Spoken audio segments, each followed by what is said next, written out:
문재인 더불어민주당 대선 후보가 오늘 봉하마을을 찾아 사람 사는 세상을 만들기 위한 개혁과 통합을 강조했습니다. 소음과 초미세먼지가 가득한 터널로 학생들이 등하교를 하고 있습니다. 도교육청은 뒤늦게 현장 점검에 나섰습니다.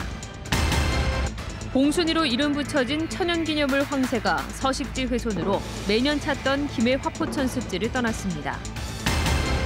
300만 원대 아파트 사업과 관련해 거제시가 민간 사업자로부터 초과 개발이익 환수에 소극적이라는 지적을 받고 있습니다. 여러분 안녕하십니까? 경남 소식 전해드립니다. 더불어민주당 문재인 대선 후보가 김해 봉하마을을 찾았습니다. 문재인 후보는 사람 사는 세상을 만들기 위해 개혁과 통합을 함께 이루겠다고 밝혔습니다. 송윤중 기자가 보도합니다. 더불어민주당 대선 후보로 확정된 문재인 후보가 자신의 정치적 고향인 김해 봉하마을을 찾았습니다. 민주당 당원들과 지지자 수백 명의 환호 속에 들어선 문재인 후보. 고 노무현 전 대통령이 잠든 너럭바위를 찾아 고개를 숙였습니다. 방명록에 사람 사는 세상으로 한 걸음 더 나가겠습니다라고 적은 문재인 후보는 개혁과 통합을 강조했습니다.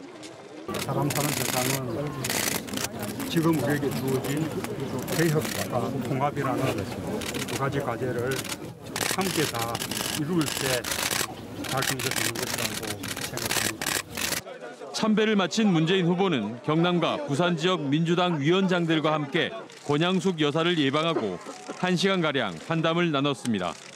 문재인 후보 측은 홍준표 지사의 보궐선거 무산 발언에 대해 처음으로 비판 입장을 밝혔습니다. 홍준표 지사 개인의 꼼수 사태로 인해서 도정 공백이 생긴다고 하는 것은 그건 도민들에게 도백으로서의 도리가 아니다라고 생각합니다. 더불어민주당은 다음 주 중앙당 차원의 선대위를 4.12 보궐선거 이후 경남 선대위를 발족하고 본격적인 대선 체제에 돌입합니다. KBS 뉴스 송현준입니다.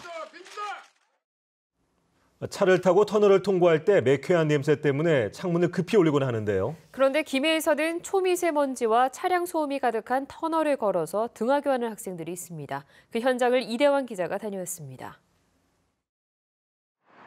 어두운 터널 속 가방을 맨 학생들이 걸어갑니다. 황사 마스크를 써봐도 틈새를 파고드는 매연은 어쩔 수 없습니다.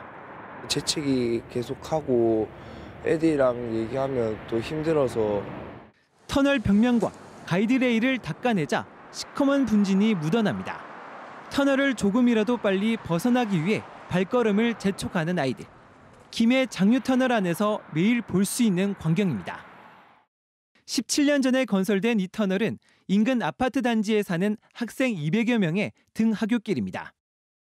2km 떨어진 학교를 가기 위해서 산을 우회하는 것보다 400m가량의 터널을 가로지르는 게 20분가량 빠르기 때문입니다. 하지만 성인 남성의 걸음으로도 5분 이상 걸리는 상황.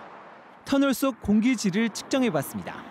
통근 차량이 몰리는 오전 8시 전 발암 물질로 규정된 초미세먼지를 1분 단위로 5차례 측정해본 결과 세제곱미터당 최저 83에서 최고 144 마이크로그램을 기록했습니다. 같은 시간 터널 밖 공기보다 2배에서 3배가량 높습니다. 차량에서 내뿜는 매연도 문제지만 터널 안 소음도 심해 바로 옆에 있는 사람의 목소리도 듣기 힘들 정도입니다. 측정한 소음은 약 80데시벨. 헤비메탈 음악을 크게 틀어놓은 수준입니다. 가고 있는데 여기서 차가 쌩쌩 달리면 가끔 저도 깜짝깜짝 놀라고. 경상남도 교육청도 사태 심각성을 뒤늦게 알고 현장 점검에 나섰습니다. 지금까지 관심을 못 가졌던 데 대해서도 미안하다는 생각이 들고요. 아이들의 안전과 건강을 확보하는 방법을 찾아야 될 것 같습니다. 이와 비슷한 문제로 서울시는 지난 2013년까지 터널 15곳에 인도 차단막을 설치하거나 신규 버스 노선을 개설했지만 김해시는 예산 등의 문제로 난색을 보이고 있습니다. KBS 뉴스 이대환입니다. 천연기념물이자 국제보호주로 지정될 만큼 귀한 새였던 황새가 3년 전 경남 김해 화포천 습지를 찾았는데요. 매년 봄이면 날아들었던 황새를 올해는 그 흔적도 찾아보기 어렵게 됐습니다. 이유를 김소영 기자가 취재했습니다. 흰 몸집의 검은 털, 붉고 긴 다리의 고고한 자태. 천연기념물이자 국제보호종으로 1970년대 이후 종적을 감췄던 황새입니다. 지난 2014년 화포천 습지로 찾아들었습니다. 40년 만에 온 귀한 손님에게 봉순이라는 앙증맞은 이름이 붙여졌습니다. 하지만 올해는 화포천 어디서도 그 흔적을 찾을 수 없었습니다. 사라진 봉순이는 지난달 화포천에서 약 14km 정도 떨어진 창원 주남저수지에서 발견됐습니다. 운홍을 조성한 지역에도 보면 물이 이렇게 좀 찰랑거리는 부분도 있고 그래서 미꾸라지를 많이 났거든요. 화포천 주변 봉순이의 서식지는 봉하마을 생태농경지 165헥타르. 10년 가까이 농약을 치지 않아 드렁어리와 풍년새우 등 황새의 먹을거리가 풍부했습니다. 하지만 지난해 논에 제초제가 뿌려지면서 서식지는 훼손됐습니다. 매년 봄이면 친환경 벼농사를 짓기 위해 모내기를 준비하던 봉화들입니다. 지금은 쉴 새 없이 중장비가 오가며 성토 작업이 이뤄지고 있습니다. 미꾸라지로 가득했던 문온도 사라졌습니다. 봄에 찾아오는 생물들한테는 아주 소중한 땅이거든요. 그런데 마른 논에서는 그런 먹이를 먹을 수가 없어요. 서식지가 훼손되면서 황새가 떠나버린 화포천. 해당 자치단체는 뒤늦게서야 황새 서식지 복원 방안을 찾고 있습니다. KBS 뉴스 김소영입니다. 지난주 착공한 300만 원대 아파트 사업과 관련해 지난해 경상남도가 감사에서 민간 사업자로부터 초과 개발 이익 140억 원을 환수할 것을 지적했는데요. 하지만 어찌된 영문인지 거제시는 환수에 소극적입니다. 보도에 손은혁 기자입니다. 1,200여 가구 아파트 공사가 한창입니다.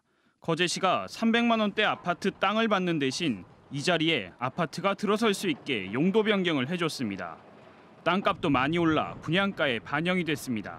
농집을 했는데 그럴 때는 한 5년 전에만 해도 저게 땅 하면 100만 원씩 했어요.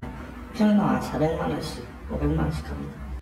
지난해 경상남도는 감사에서 땅값 상승으로 231억 원의 개발이익이 발생했고 추가 수익금은 거제시에 돌려주도록 한 협약에 따라 시행사로부터 142억 원을 환수해야 한다고 지적했습니다. 하지만 거제시는 경남도의 환수 조치를 사실상 수용하지 않고 있습니다. 분양 상황을 본 뒤 이익을 계산해야 한다는 입장입니다. 자칫 분양이 잘 되지 않거나 준공이 늦어져 추가 비용이 늘면 돌려받기 어려울 수 있는데도 적극적으로 나서지 않는 겁니다. 서로 협의를 통해서 지금 진행하고 있는 부분이고 공사가 아직 완료가 된 사항이 아니기 때문에 공사 완료 시점에서 거제시가 민간 사업자와의 협약에 환수에 대한 구체적인 내용을 정하지 않은 점도 문제로 지적됩니다. 시행사와 관련 공식 협의를 진행하지 않고 있는 거제시. 100억 원이 넘는 돈을 확보할 수 있는데도 소극적인 거제시에 대해 비난 여론이 제기되고 있습니다. KBS 뉴스 손원혁입니다. 버려지는 땅인 석탄재 매립장을 신재생 에너지원으로 활용하기 위한 태양광 발전소가 국내 처음으로 건설됐습니다. 신재생 에너지를 확대하려는 정부의 정책 방향에 따라 이 같은 시도가 확대될 전망입니다. 최세진 기자가 보도합니다.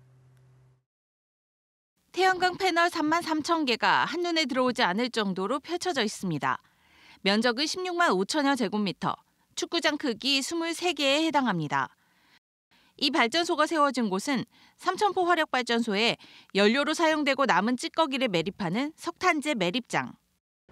이 매립 장소가 다 매립이 되기 전까지는 토지로서의 가치가 없는데 저희가 이번에 태양광 10메가와트급 태양광을 준공을 할 수 있었습니다.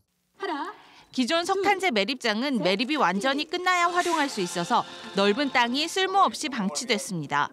하지만 산업통상자원부가 일부 매립이 끝난 곳을 활용할 수 있도록 규제 개혁을 통해 발전소를 조기 건설할 수 있었습니다. 이곳에 설치된 태양광 발전은 10메가와트급으로 4,500가구에 전력을 공급할 수 있는 규모입니다.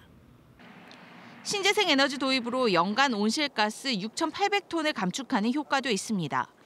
전국 석탄화력발전소 석탄재 매립장 58곳에 이 같은 태양광 발전소를 설치하면 약 700메가와트, 연간 31만 가구의 전력을 공급할 수 있습니다. 약 한 250메가와트 정도는 저희들이 가지고 있는 유휴부지에 활용을 하면 가능할 것이다. 거기에는 신설 태양광 에너지, 그다음에 ESS, 육상풍력, 해상풍력.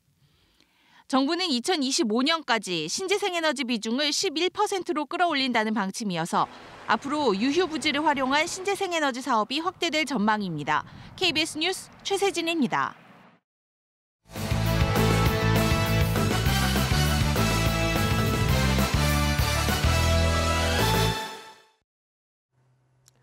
간추린 소식입니다.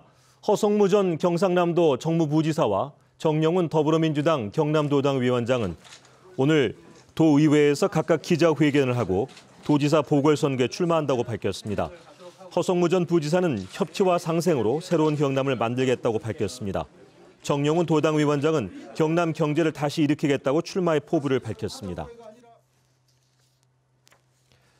경남의 시민사회단체가 홍준표 도지사를 직무유기와 직권남용으로 검찰에 고발했습니다. 민주사회건설 경남운동본부는 오늘 창원지방검찰청 앞에서 기자회견을 하고 도지사 보궐선거를 막겠다고 장담한 홍 지사가 지난달 31일 자유한국당 대선 후보로 확정됐지만 아직까지 사임서를 제출하지 않고 있는 것은 직무유기죄와 직권남용죄라고 밝히고 고발장을 접수했습니다. 대우조선해양이 올해 세 번째 수주로 초대형 유조선 3척을 계약했습니다. 대우조선은 그리스 최대 해운사로부터 31만 8천 톤 규모의 초대형 유조선 3척을 우리 돈 2,800억 원에 수주했다고 밝혔습니다.